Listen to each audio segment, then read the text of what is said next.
Hey, morning, everybody. Steve Moran and Doug Yates. We are live. What's We're going on live. over there? Sorry we missed it yesterday. I Yeah, think yeah, we got deep into what we'll tell you the story. That's why we're here today. yeah. We got deep into it in getting this Kins Coin Wheels launched, and it's kind of grew into something. And we're going to kind of it's a little slow news day with Bitcoin and such. I truly believe that this is the calm before the storm, and storm not negatively. I'm talking about Right. huge price jumps up.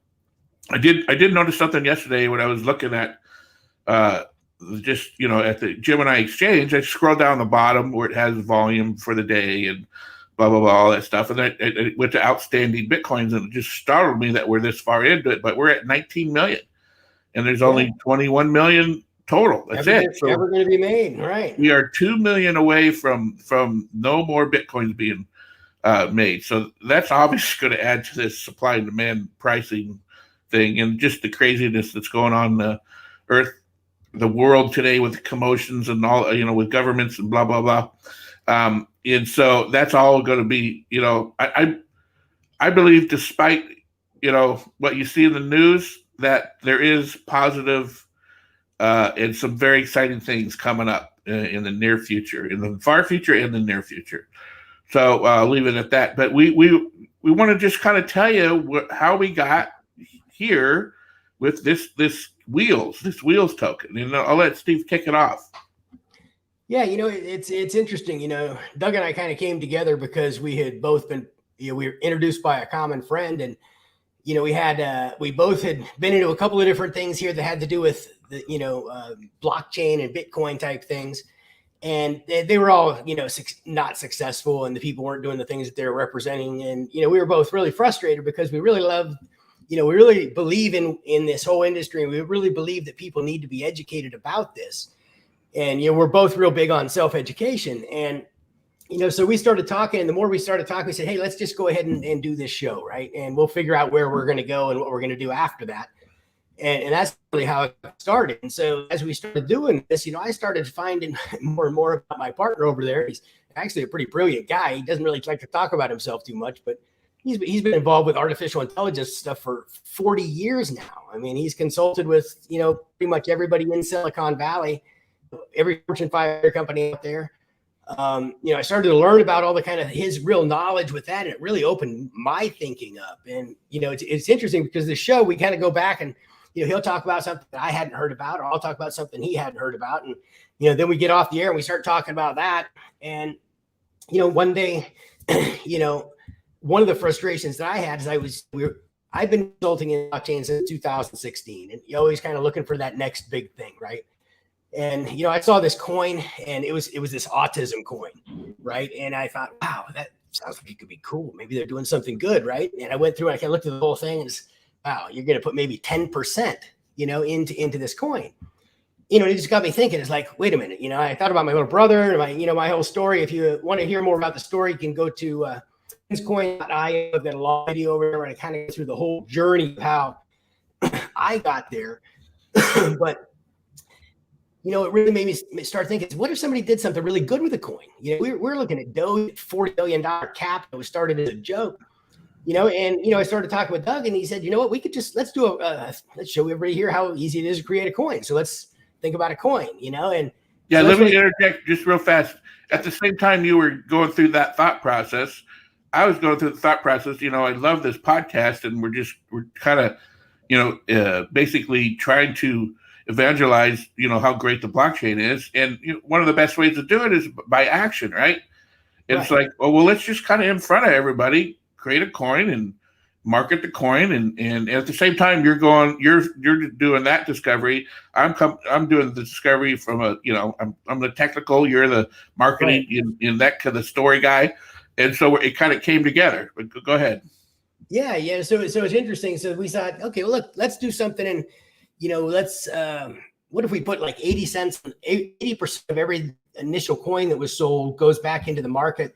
And we help families that have special needs kids, okay? Because that's kind of the road that I really went down, that I wanted to be able to help, because, I saw my, parents, having children, we're blessed to be able to have children. Having healthy children is, I think, is all any parent can ever ask for. And, I lived in a family where we had special needs. My little brother, it was very difficult, so I thought it'd be really cool. Let's go do something where we can actually help everybody, in this space and document it. So like if somebody needs a wheelchair assisted van, or they need their bathrooms enlarged, or, different things along those needs, whatever it is, tutorials, whatever, tutoring, let's see if we can help them. And then let's document that. Right. And let's document that. And then, we kept hearing and seeing all these things about NFTs and things like that, and said, okay, well, let's go ahead and document it. And then we can turn them into NFTs, and, one of my passions in life has always been playing golf for the last 50 years. It's been something I really love to do. And, I've been involved in hundreds of charity golf tournaments and celebrity golf tournaments. So I thought, okay, look, let's take them. We can also incorporate something that I love to do and make that one of the pillars of what we do with Ken's Coin as a way for us to raise money and to make this work, and to get use of the coin, and to have a use of the coin. And then we also thought, by bringing in, then we can also document, there, but at the charity golf events, what we can do is we can, show what we're doing in the community, right? We'll be able to document what we've been doing in the community and get people excited about that. And then we can create NFTs from the event. We can create NFTs with the celebrities and the actors and athletes and stuff that we're going to have at these events. So that's kind of how we were looking at initially. And then let me interject something too. Yeah. Now, when I first jumped into the blockchain world, I helped launch a coin up in Canada. It was the Nicole. It was in partnership with the Nicole Tesla Foundation up there. And it was its own blockchain. But with the guy that developed the original idea, and it got convoluted a little bit, but he wrote this paper on the 3 pillars of a successful cryptocurrency token, and its community, liquidity, and technology. And so, I really, I helped. I read his paper. I helped edit it for him, and we installed it up there. And it stuck with me this whole time. So while Steve is talking about, let's do this token that we could, give 80% back, and I said, well, I really want to install these 3 principles, these 3 pillars, into this test. Well, it used to be a use case, but now it's a thing. It's an actual entity. It's an actual project. It's an opportunity that's out there, and let's put in that community. We've got to have a community. So if you don't have a community, then nobody's using stuff. It's got to have some good technology, and we got it's on a daily basis. We're growing that part of it, and then it got to get liquidity, and that's where we started and say, well, we got to come up, from that we got to come up with an exchange and such. So I'll throw it back to you. Yeah, you know what? I didn't so much think about it as an exchange. I thought one of the biggest problems that I've seen in this industry is, if a good project comes out or something and you might want to buy it, sometimes it's just a pain to buy. I mean, I've had deals that I haven't even been about.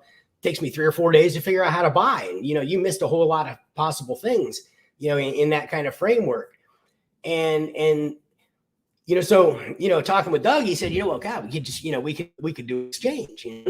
We could really put together our own exchange, and he's got a team of people that's already kind of done some of that stuff. So it's really not that difficult because he's already got this whole thing in place. We could actually put one of those things together, and that would give us the ability to literally put a button on our website where people could just go buy our coin right there on the website. And that got me really kind of thinking. Now it's like, wow, now what if this is the way to kind of the real thing that crushed me is that, the last 50 years since my little brother had muscular dystrophy, I've been watching charities and seeing all these things. One thing we haven't seen is we haven't seen a lot of cures. You haven't seen a tremendous amount of cures like we would like to, right? And, it's gotten so expensive for a lot of these charities and foundations and all to raise money. In some instances, they're paying 70 cents on the dollar for phone rooms to go out and raise money for them, So there's not enough money for them a lot of times to fund what it is they're trying to do, So I thought, God, what if we did this thing? That's what we thought about. We take Ken's Coin, this case that we're doing, and say, what if we took this over to charities and said, we could just plug this in? And we thought about it and said, think about like a Make-A-Wish or somebody like that, and last 30 to 50 years. Look at how much amazing content that they've got, how many amazing stories and things that they've got, and they've already got it documented, right?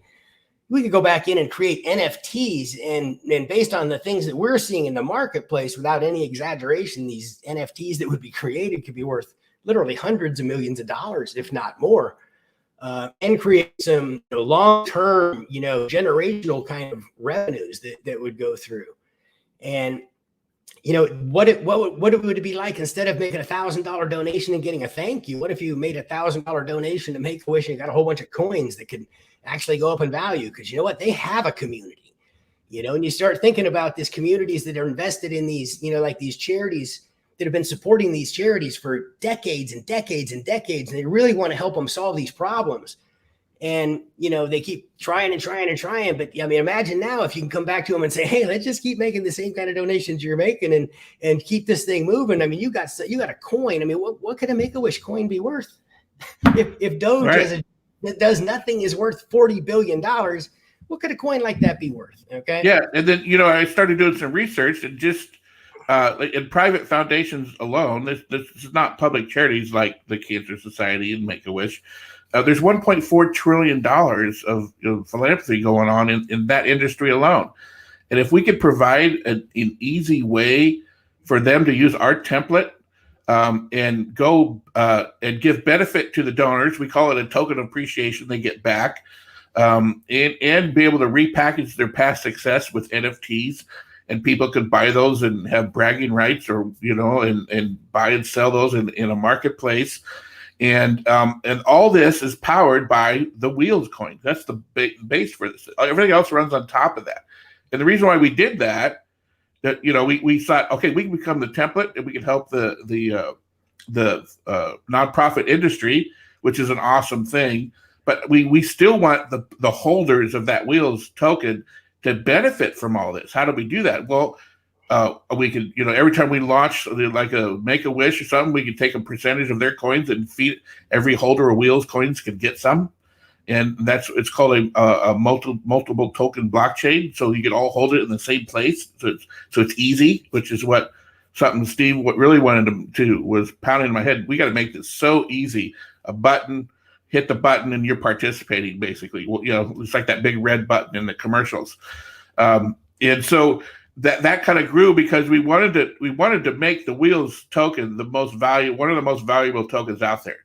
So how do you do that? Residual and income of everything that's built on top of it feds back into the holders of Wheels tokens. So the longer you hold it, the more valuable. It's almost like getting every new idea that gets placed on top of this, that royalty stream comes back to all the existing holders of the Wheels token, and they benefit from it. So exchange, there's fees on the exchange, right? So right now, when we originally launched Wheels, it was run on Binance's platform, and you got to put a little of BNB is their token. That's the ticker symbol of their token. And you got to spend a little of that every time we transfer Wheels from one wallet to another. Right. And so we're like, well, we'll build our own blockchain, and we'll do that ourselves. We'll launch with this to prove the idea, which is what we did. And then we have it all specced out to our blockchain. We'll be able to you'll be powered by the Wheels, and every fee will be in Wheels, and that will be fed back into the blockchain. So imagine, Binance did billions and billions of dollars a quarter, a month in transactions, and 1% of that goes back into as fees, or 0.5% of that, and so those are fed back into the portion of that is fed back to the holders of the Wheels coin. So there's value right there. That's adding value right there. Every time we launch a new template, to help another private foundation or public charity, a portion of their tokens get fed back to all the Wheels holders. And then every time an NFT is packaged or sold or transferred, it's fed back into the Wheels blockchain. And there's one thing unique we're going to do is, if something is created in this environment, whatever it is, there could be a brand new idea come up with it nobody even knows about. But if something is created, then every time that thing gets transferred, because of the blockchain, you could take ownership in anything and transfer it to somebody else if you want to. It's just a private trade between two wallets. But there's always going to be a teeny little royalty coming back. So every activity, just think of everything. If you got billions and billions of transactions happening on a daily basis, and a teeny little piece of that comes back to all the holders of wheels, does that give value to the wheels token? Yes, it's long term, both short term and long term, and it'll increase the value of it. And to get to the goal of what Steve talked about, and I'll shut up right after this, is to, as a token, when you donate to a cause and you get this token, this wheels token as appreciation back, it gives value to that. And we're going to also the families that we're trying to help, we're going to give them tokens. And if they hold on to it, that could be residual income that to help, because the expenses don't stop. Once you give them money, the next month, like with your brother, he lived 20 something years on a ventilator, and the insurance ran out, at the beginning of that. So your parents had to basically fund that out of their own hard work. Right. And the ultimate goal of helping that, it reaches our ultimate goal while building this economy. And then you can go into that. I'll shut up for now. Okay. Yeah. You know what? We had to keep thinking a little bit outside the box, because that 80%, as much as we want to be able to do, Ken's coin, there are 8.8 billion coins that have been created. Okay. So that's only 8% of the 80% of those first initial sales, right? Because we don't get to keep the money from the other sales. Right. So that 80%, that would be going out into the community. So one day that well could ultimately run dry, and we need to have a coin that's going to continue to go. So by having the exchange, first of all, that gives us the very unique position in the marketplace to where you don't need to go to an exchange to buy your coins. You can go to your website. People can find your website, right? And what is that? What do these exchanges do? I mean, what kind of volume do they really do? Well, you can go look at Uniswap, and I can tell you Uniswap in August of 2021, Google it. They did $39 billion in transactions on their new platform, and they did $14 billion on their previous platform. They make 0.5% to 1%, per transaction. Okay. When Robinhood came out with their earnings in August, it was reported their stock dipped, and it was the reason they said is because it was reported that 40% of their earnings came from Dogecoin. Okay.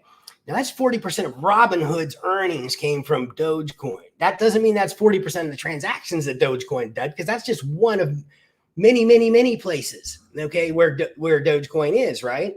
Well, think about this. What if Dogecoin had done it the way we're doing it and actually had their own exchange, and every Dogecoin that was ever bought was bought on the Doge exchange? Okay? I mean, they'd have billions and billions and billions and more dollars than they probably already do, So, that's where we thought, okay, look, now we can take like 25%, let's say 25% of the profits that are generated, okay, from the exchange, and turn that right back into Ken's coin holders. Okay. And Doug was able to show us, tell you that, like, with smart contracts, if we set this the right way, it's all programmed the right way, we can literally do this to where it's done. If we want it to be done maybe daily, we could just do it daily, where everybody's getting a little bit more Ken's coin transactions daily coming into their wallet. How amazing would that be? Now, that's going back to the Doge thing again. We got Doge that's worth $40 billion, and we can see that their transactions would have been worth billions of dollars. Again, let's think, what do you think an exclusive listing with like a Make-A-Wish or United Way or one of these other companies would be worth? Okay. I'm telling you, it would be something that's just kind of off the chart. It's hard to believe what it could be. And the other thing what we're going to do, our platform that we're creating is literally a template to go to turn communities into economies. Okay. That's the whole deal. That's our tagline, is we're take anybody that's got a community. It's a real community that really has beliefs and things that they're doing together as a community. And we'll show them how to be able to do that. With Ken's coin as an example, one of the things we've done is we got 10% of the coin set aside, call it for admin. It's basically for the, people that want to come out and help us, put on the golf tournaments and do the different things, and find people out there that have families with special needs kids that might be the right kind of people for us to support. Help us go through some of those different things. Our community and the people that are involved with those are going to be rewarded, with tokens. To think of a charity when they get to go decide to do their own coin and create their Make-A-Wish coin, for example. All the founders, the board of directors, any special people in the organization that they want to give some founders coins to, guess what? They can, and in lieu of cash for doing something, we're going to take a small percentage of the coins created from each one of those charities. We're going to take a percentage, though, 25% of those coins will be directly deposited to the Ken's coin holders. Now, again, because we have our own blockchain, okay, we're going to be able to do this to where, the multi-token wallet, right? Yeah, and it happens automatically. There's no human intervention. That's the beauty of the blockchain. It's programmed to do this, so it just does it automatically. That's what it's. Yeah, you will get the percentage. You will get the percentage based on the percentage of stuff that you own, right? Correct. So it's. I think we've really covered a lot of the bases here. Every base that we can think of so far. But now we're back to okay. Now we're gonna have our own blockchain. Okay, what started off as a test case, because out of frustration of not seeing anything done, seeing these rising nothings happen out there, we decided we were going to do a little case study. Now this case study has turned into, it could be one day one of the biggest projects on the blockchain. Absolutely. Our blockchain, literally, we want it to be the one that's funding all of the charities and the organizations. They plug into our template. Okay. And with our template, we're able to go in and help them create the NFTs. That we have the marketplace for the NFTs because our exchange is a crypto/NFT, exchange. So we'll have that exchange there also. And, what do these NFT exchanges do? I was just reading before we came on. OpenSea last month did $3 billion or something like that. In NFTs. Amazing. I read this article yesterday. I'd have to send it to you. This guy who's, it was in Vanity Fair. And he's been around blockchain and Bitcoin, all these kinds of stuff. And he went out a couple weekends ago or something and bought spent a few $100s buying NFTs. Okay. And he took two of them and he put them up and he listed them for $500,000 a piece. And 3 days later, he was notified he sold them both. Oh my gosh. That's crazy. And he's like, I don't know who the hell. He goes, who just paid $500,000 a piece for JPEGs? He goes, I can't believe this. Yeah, I can't believe this, but he actually found it and put it, put some stuff up there, and people actually, you put it up the right number, high enough number, and some people actually bought it. Crazy. So let me tell you something. One thing that feeds that too is a lot of these Bitcoin billionaires, they paid very little for their Bitcoin, or it was free. They might not free, but they mined it or they got it early on at pennies on the dollar. Same with Ethereum. So There's a lot of people out there holding this stuff that want to do something with it. And if they see something cool like that, that's $500,000, they're like, well, that $500,000 only cost me $500. So, it's my real cost is $500 for the $500,000 thing. What's no biggie? Yeah. So that's the beauty of the blockchain that it really is. You have that power in there. And then, this turning communities into economies, it's we're taking over the philanthropy world, but this could expand to anything that has a community, like a municipality. If a city wants to have their own token and all the residents of that city get a benefit from the growth of that city's token, and basically it's a self-fulfilling prophecy that they feed back in, and it's that's love your neighbor as yourself in the blockchain, and it's perfect. And you could basically run and take a ownership of your city by launching your own token. That's just how far this could go. To anything where there's any community, you can turn any community into an economy. Right. And see, the thing is about, all of these different charities, organizations, communities, right? You all have, content of events, of different things that you've done in the past, right? You all are sitting on so many things that could be turned into NFTs. Okay. And we're going to be a kind of a one-stop shop here where you can come in here. We can take the previous content. We can turn that into NFTs, create the coin. You've got the exchange. You don't need to worry about going out and getting listed and people can't find it. We put a buy button on the website. Okay, guys, we are going to be the ones who make it easy to do this on the blockchain, and nobody's done it before. I mean, the Coinbases of the world and Binances of the world are going to hate the way we're doing it because, they're not going to be able to get these giant customers. Okay, they won't be able to get these giant customers because why would they need to go over there? Right. Why would they want to go over there when they can just do it? Make it easy for them, right? Just go right Absolutely. now, donate now, and get some coins, and so the goal with this is once we do this, we believe that we will be able to help these charities and foundations and communities be able to generate enough money basically to go out and help start solving all these problems that they're really passionate about, that they got into these business for in the first place. I think, a lot of them, they're just been kind of stuck and they're frustrated because they haven't been able to go do things. And I think, that money behind that is going to hopefully fuel a lot of things, getting accomplished. It's going to make a real difference. It's a win-win for everybody. It's a win for all the people that have donated before. Oh, let me hit one other thing here that I almost forgot. One of the other real frustrations that I've found is, I've had a half a dozen times where I was right there at the bell, when the new thing's going off and you're sitting there trying to buy something, and you can't get anything. And you find out that these bots are the ones in there, got it all, everything. So it's how do you stop that from happening? How do you prevent that? And what I've come up with is not so much that you're going to prevent it, but what you do is you need to take care of the right things first. And it's kind of like when Ethereum went, when they came out in 2013, they did a private sale and they raised about, I think it was $7.5 million in 12 hours or something like that through crowdfunding. And then they took that out and built their system. Okay, what we're going to do is we're going to raise about $1 million or so in privately. Okay, that's going to be done privately. And then we're going to be able to, and the people that are involved, that are participating, that are all excited about it, they're going to be telling all their friends, they're the ones that get in at the beginning that way. And the way we do that with the charities and stuff is, they'll just do something private. They're only their people that on their donor list can have access to, for the first 30 days or so that it happens.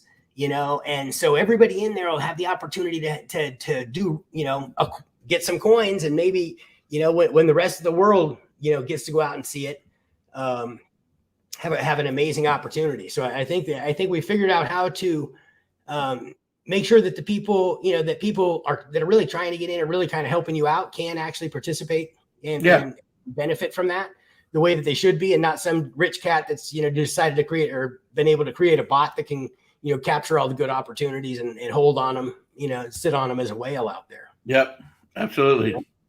Yeah, and so that's kind of the encapsulated of the story, and we're well as far as implementation goes, we're well into it. The token's already created. Obviously, we've already made transactions in it. All the technical on the technical side of things, the specs are all written, and the contractors are all just sitting there waiting to go. And then on the marketing side, we took a kind of a unique slant to the marketing. Instead of just wasting a lot of money on blasting ads on the internet that may or may not work or may not be seen because we don't control that. We decided to go bypass the internet and go right to the people, the network of people, and that's where Steve came up, and you give a little explanation on that too. Yeah, I have been involved in, masterminds, for, last 8 or 10 years. I've gone to masterminds. Tony Robbins has been a coach of mine forever. And, he taught me how to put on masterminds. And I've always loved masterminds, but, I've been following a group that for about the last 10 years, Peter Diamandis is one of the, brightest guys in the world. And he's got, he wrote a book, Abundance, about 10 years ago that I wrote, or that I didn't write, I read. I read. And, I've kind of been following his group for so long, and I really wanted to, be a part of what they were doing, but I just didn't think I didn't have anything that I could really bring to the table that was that unique, or that, I was kind of just doing the same thing a lot of other people were doing with just a different spin on it. And, that's the kind of group of people that they're dealing with are, some really, really high-end people that are just really have moonshots and are really, doing things they can to go out and try and help change the world and make it a better place. And, now I finally feel like now that, hey, we got something we can really contribute. And you know what? Those are the kind of people that we can tap into, that we can help provide value to what they want to do. They can help provide value to what we want to do. And, it's a whole different way of looking at things. And I think you'll be able to see from the inside out exactly kind of how this whole deal works, so make note, because it's going to be, we're going to be tied into the right kind of people that are going to help us get where we want to go faster, and make sure that we're doing things the right way. And, we don't know everything about this business, absolutely, but we want to learn as much about it as we can. And I think right now we've got some great things that we're implementing, that we're putting together, and we're going to have the team of people that can execute it. That's for sure. And we'll see what happens from there. Yeah. And we're not inventing anything new that is unproven. We're elegantly integrating what exists out there. Based on our frustrations and our knowledge and our wisdom and our history. Steve has many years in the sales and marketing industry and building large scale organizations, and I have the exact same thing on the IT side of designing and architecting large scale IT and enterprise systems, and worked over $30 billion worth of budget for projects in my 40 years in the industry. So we have the knowledge, the mindset, which is the knowledge you can acquire. The wisdom and the mindset is tough. You got to go through the crap that we went through to be able to get that. Right. So we're kind of uniquely qualified to pull this off. And we have the right connections to be able to pull it off too. And we're actually raising the level of our connections too. So we're taking everything that we've known, we're taking it to the next level, because first of all, we know it's 100% possible. We're 100% confident that this is going to be pulled off in a very elegant and easy to use manner, because in the blockchain world, a lot of people aren't jumping in. There's only a few million. I don't. You have the number, Steve, but it's there's like 200 million people using Bitcoin right now, and in 2.5 years it's supposed to be 1 billion. Yeah. So for 1 billion people to be able to use something, it's got to be easy. And that's exactly that's one of the technology part of the pillars, those 3 pillars I talked about, is ease of use. And excuse me. And so that's a very important part of our business plan. So go up to kinscoin.io, check it out. Share this video if you know anybody that's interested in blockchain and wants to get in, wants to participate in something that has a strong foundation to build a tallest building in the world, basically virtual crypto building, that have them reach out to us, show them this video, forward this video to them. We're here to create this and to also let other people participate in it and let them share in the success of the growth. Right. What you hit something that was really important here, and I think everybody needs to really understand this, is we're not creating anything new. Okay. And it's kind of like, think about it like the first time an iPhone came out or a smartphone came out, right? All of a sudden you had access to all kinds of stuff in one place that you never had access to before, right? You had access to GPS. You had access to these mapping, all these other different kinds of things. The GPS alone, when the iPhone came out, cost $900,000. Okay. And where is GPS at its core back then? Where did it all come from? There's open source technology for a lot of these, things out there. Right. So, the thing is, the technologies, we're just taking them all and almost putting it together. Think of it like a smartphone. We're putting it all together in one place where it's going to be real easy for everybody to use. Okay. And it's going to just work. That's all we know, right? I don't know how. I just know I push the buttons and it works, right? Yeah, absolutely. And we're going to make it as simple as that as we can. So, that's the way to really look at this. We're not creating anything new. We're just thinking about things differently, and we're going to take different technologies and we're going to pull them all together. And we're going to, this is a real synergistic system here. Okay, it's kind of like the more you feed it, the more you eat it, the faster it eats. Right. Yeah, it does. It's it never runs out of food. Right. Never runs out of food. It's a self-fulfilling, prophecy. It's feed itself. That's a good way to put it. Yeah, I mean, it's good. The more you feed it, the faster it eats, and it can't ever, you can't ever run out of food. So it's going to be pretty cool to watch it. And, and the coolest thing about it is the fact that it's just the blockchain is I don't have to, depend on a whole bunch of other people out there doing a whole bunch of stuff, No, and 100% transparency. I mean, it's there. Everything we say it could be proven by looking at the blockchain. Absolutely. So, and can't hide it. Imagine real-time profits being able to be delivered to a wallet daily, from exchanges and things like that. I mean, that would be just insane, wouldn't it? Yeah. Real-time profits back into your wallet is incredible. So like a daily basis, you're holding some wheels in your wallet, and every day you wake up and you look at it and you got a little bit more than you did yesterday. That's pretty cool. But if you sell it, guess what? You don't have any more coming in. No. Okay. And it's all based on the percentage you own. So what's that going to make you want to do? Make you want to buy more. Right. That can make you want to buy more, right? Yep. Which, that's our whole goal is to put so much value into that token that you'll never want to sell it. Right.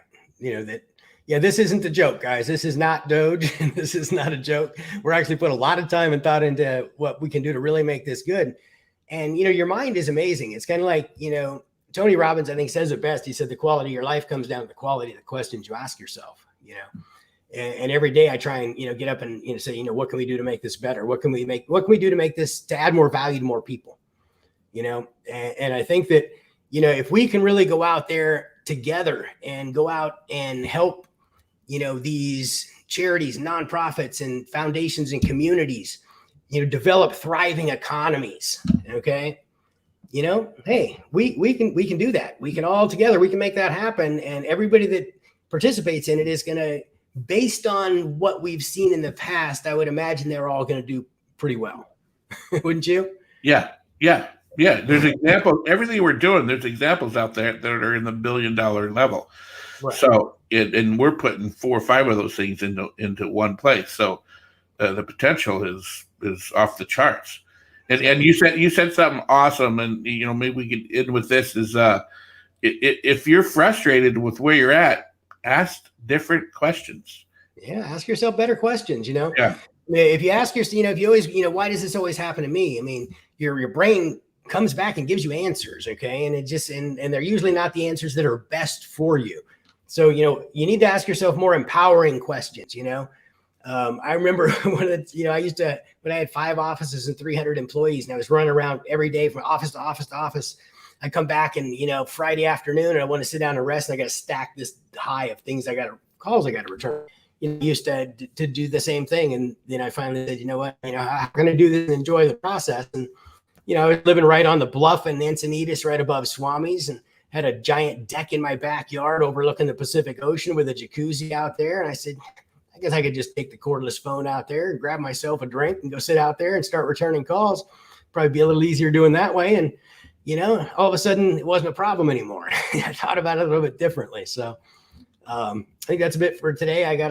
We ran a little longer than we expected, but everybody have a great weekend. And, if you want to learn more about the token, head over to www.kenscoin.io. And we will be seeing you guys again on Monday. Take care. All right. Thanks.